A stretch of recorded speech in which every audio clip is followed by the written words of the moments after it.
que se passe-t-il chez Discord? On n'en a pas trop parlé la semaine dernière, mais on va en parler cette semaine.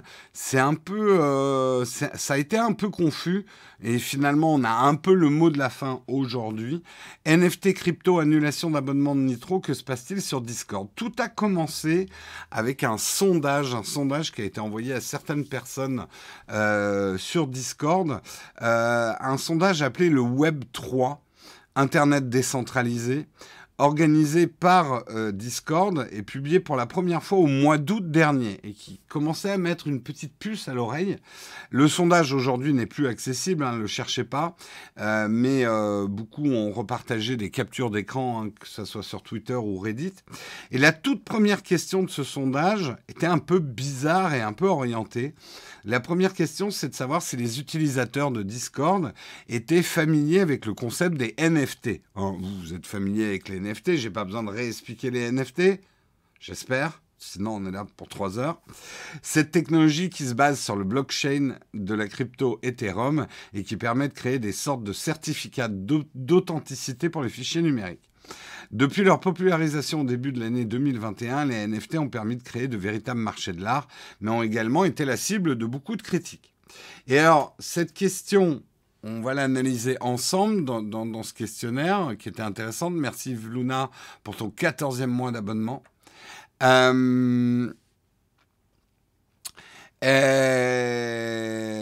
We'd love to learn more about your biggest Web3 needs. Can you help us with this complying this survey? Et la première question, c'est How familiar are you with NFTs? What is NFT? I know enough to think they're cool.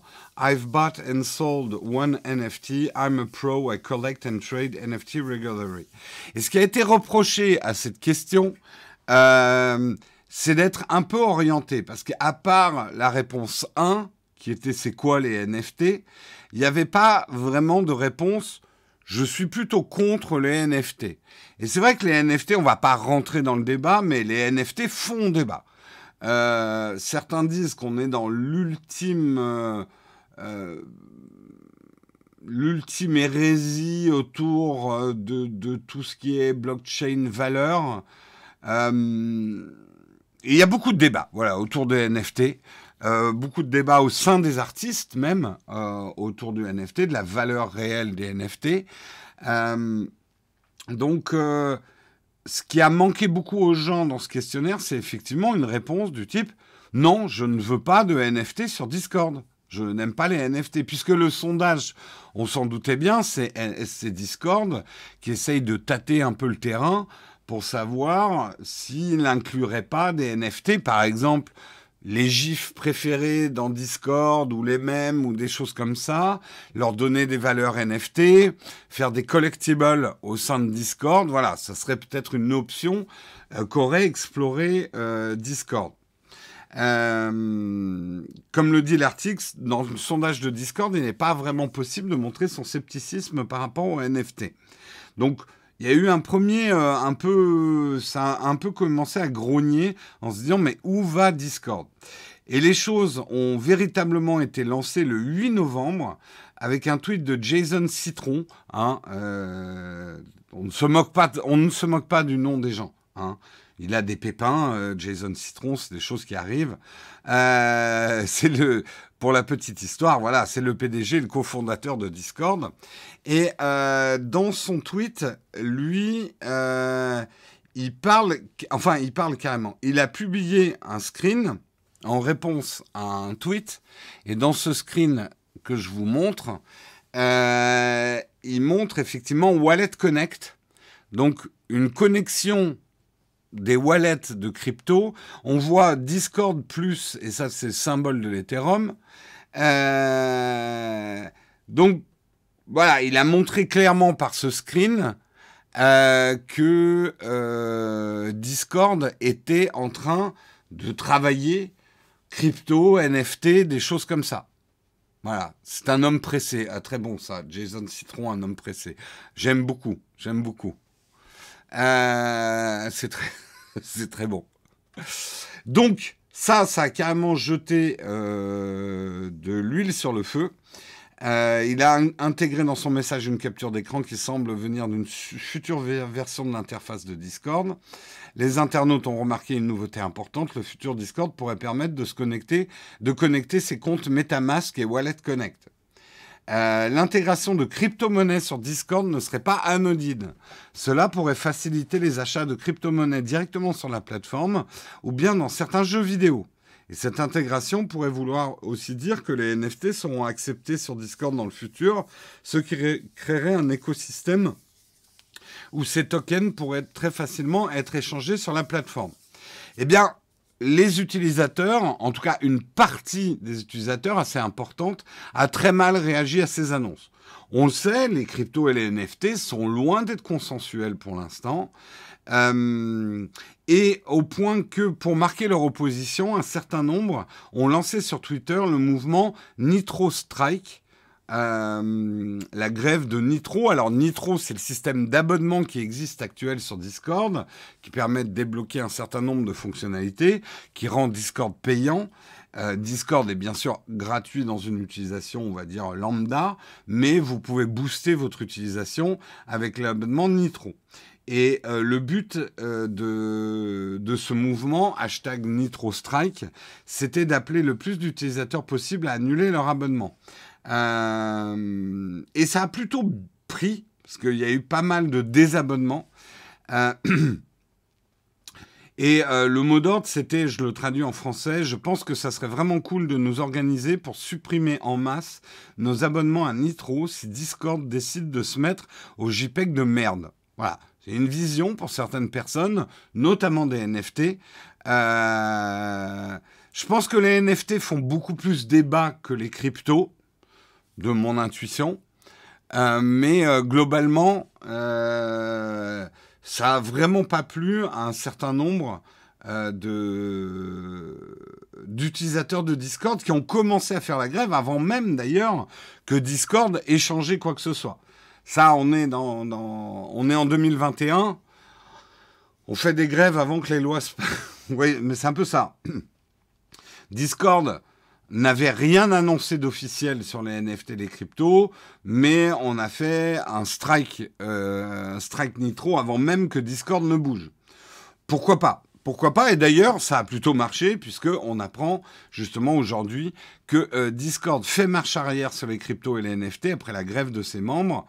Ils ont dit, donc, toujours Jason Citron, un peu pressé, effectivement, par cette grève. Il a senti que ça tournait à l'acide pour...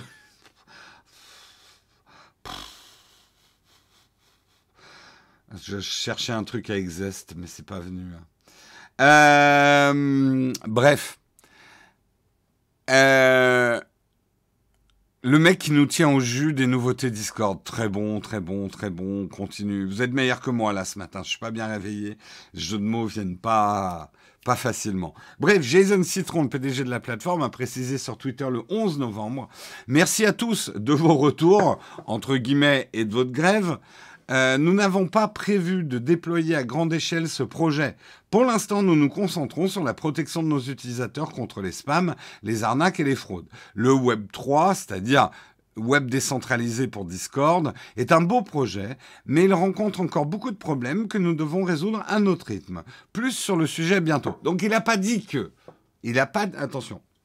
Il n'a pas dit qu'il ne ferait pas ça sur Discord... Mais il a dit, ok, on a compris que vous n'étiez pas tellement pour, que si on décide de le faire, il va falloir vous expliquer. Il y a un zeste d'humour dans ce chat. Oh là là là là là. Oh là là là là là là. C'est citrique pour Jason. Oh là là, mais je vous arrête plus. Hein. Je comprends pas que les NFT énervent autant les gens. Moi, je comprends. Mais alors, ce que je comprends aussi, c'est que si on expliquait vraiment aux gens, par exemple, comment fonctionnait le marché de l'art, je pense que ça énerverait pas mal de monde aussi. Un peu des valeurs qui, pour beaucoup de personnes, reposent sur rien, si ce n'est de la spéculation pure. En fait, je pense que c'est la spéculation pure qui énerve. Et je peux très bien comprendre pourquoi. Moi, je suis un peu plus réservé sur le sujet, parce que finalement, la spéculation n'est qu'une retranscription de la loi de l'offre et de la demande. Mais c'est peut-être son côté tellement désincarné. Enfin, voilà, c'est de la spéculation pure.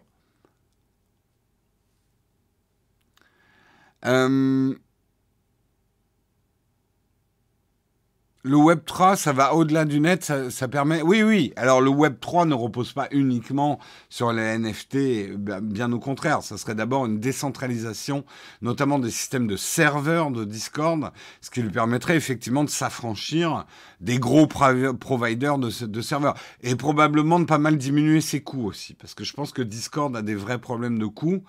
Il en faut des serveurs pour que Discord fonctionne aujourd'hui, il en faut de la bande passante.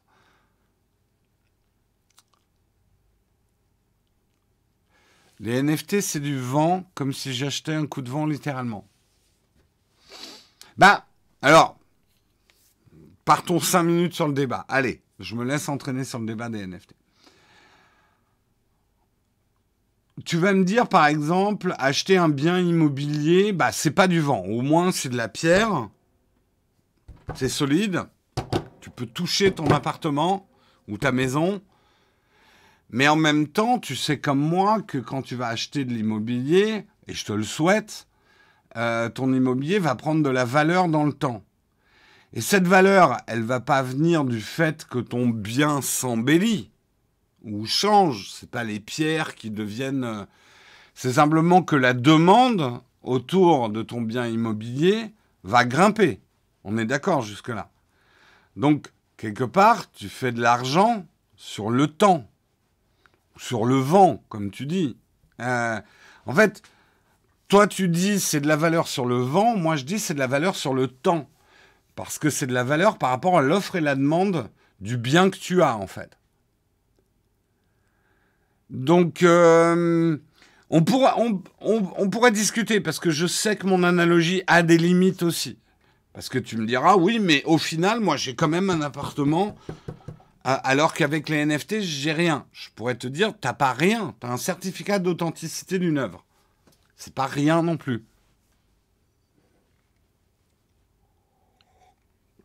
Après, j'ai envie de dire, toute spéculation, le concept même de spéculation, de faire de l'argent sur le temps, par rapport à la demande, on pourrait en discuter. Et d'ailleurs, petit rappel nota benesque, pendant très longtemps, par exemple, l'Église catholique a interdisait de faire l'argent sur le temps, puisque le temps appartenait à Dieu, donc on n'avait pas le droit de faire de l'argent avec le temps, donc avec la demande. Et il n'y avait que les Lombards en Italie et les Juifs qui avaient le droit de faire du prêt à intérêt, puisque le prêt avec des intérêts, c'est de faire de l'argent avec le temps. Et c'est pour ça qu'historiquement, d'ailleurs, les Lombards et les Juifs ont créé les premières banques, etc. Parce que l'Église catholique interdisait à tout le monde de faire de l'argent avec le temps. Voilà, vous voyez que c'est pas un débat qui date d'hier, hein, le débat sur la spéculation.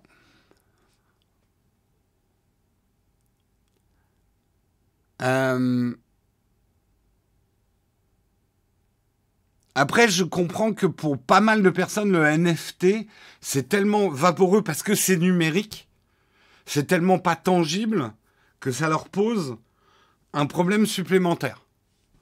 En fait, pour beaucoup de personnes, le problème, c'est l'intangibilité physique du bien. Mais je peux vous dire, ça fait bien longtemps que l'économie spécule énormément sur l'intangibilité des choses.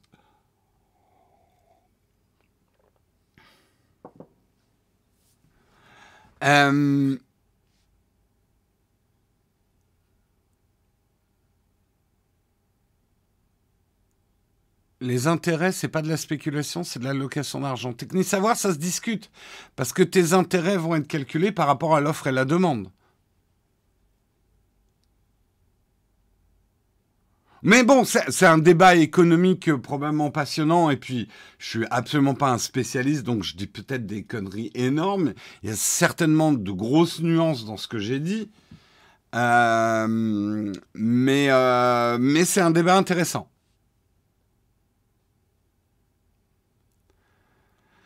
Les intérêts, c'est du risque, oui, mais en fait, tout est lié à l'offre et à la demande. Si on remonte à l'origine des intérêts, du coût de l'argent, etc., tout ça repose sur une donnée fondamentale, qui est toujours la même, l'offre de la demande et l'offre.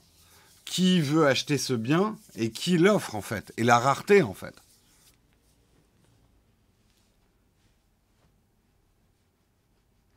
Euh, Tout le monde semble oublier le coût environnemental scandaleux des cryptos et des NFT. Non, je pense pas qu'on l'oublie. Non, non, non, Félix Osorus. Après, il y a des débats aussi là-dessus, parce que par rapport à d'autres biens économiques, est-ce que ça pollue plus? Est-ce que ça pollue moins?